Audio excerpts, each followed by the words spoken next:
Berlin is not the first place you'd expect to find the Ukrainian coat of arms, yet here it is. This four-story house in Berlin is known by locals as the Trident Building, so named for the distinct symbol adorning its central facade. This coat of arms doesn't look like the modern one. It's rather historical because it has a sword in the middle. The history of the more than century-old building drew the attention of Lyudmila Milosh, head of the Central Association of Ukrainians in Germany. She learned about it about 20 years ago from Berliners. In the city archives, she found documents which confirmed that the building belonged to a Ukrainian family for more than 50 years. Later, the house was purchased by a German entrepreneur. Here, we're in the main festival hall of the restaurant. Here you can see paintings. We think that they were made by Ukrainians. Only 3 floors of the building are residential. On the first floor, there is a restaurant. It is a popular spot in the city. By evening, there's not a single empty table left.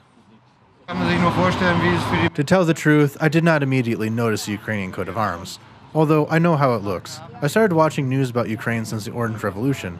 Now, in Holland, everyone is worried because of the military conflict in your country. Claudia has been working here as a waitress for more than 20 years. She says that the visitors who notice the trident ask her about its meaning. Many tourists come to us.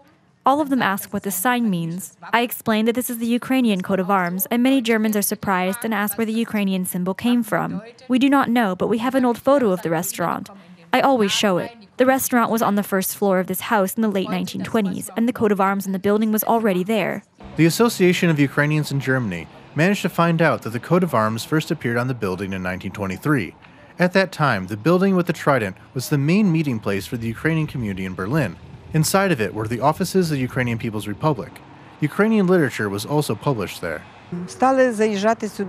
Ukrainian politicians such as Pavlo Skoropadsky, Yevhen Konovalets, and Stepan Bandera visited this place.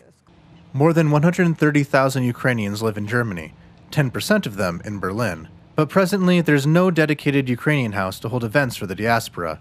Instead, Ukrainians have been holding meetings in the restaurant of this building. They also hold events to celebrate national holidays in the park next to the building. We tried to contact the owner of the house to evaluate this building.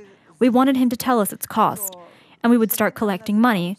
Then we would have opened a Ukrainian house here. We would have made a Ukrainian restaurant on the first floor.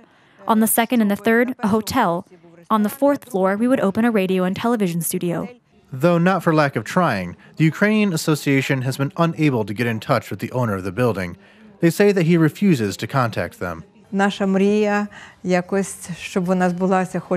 Our dream is to have our Ukrainian house in this building that inspired us, Ukrainians. This is the history of our state, our trident and us, Ukrainians living abroad. Our hearts are always with Ukraine. The Association of Ukrainians in Germany, with the support of Kiev, plans to apply to UNESCO to establish Trident House as a historical landmark.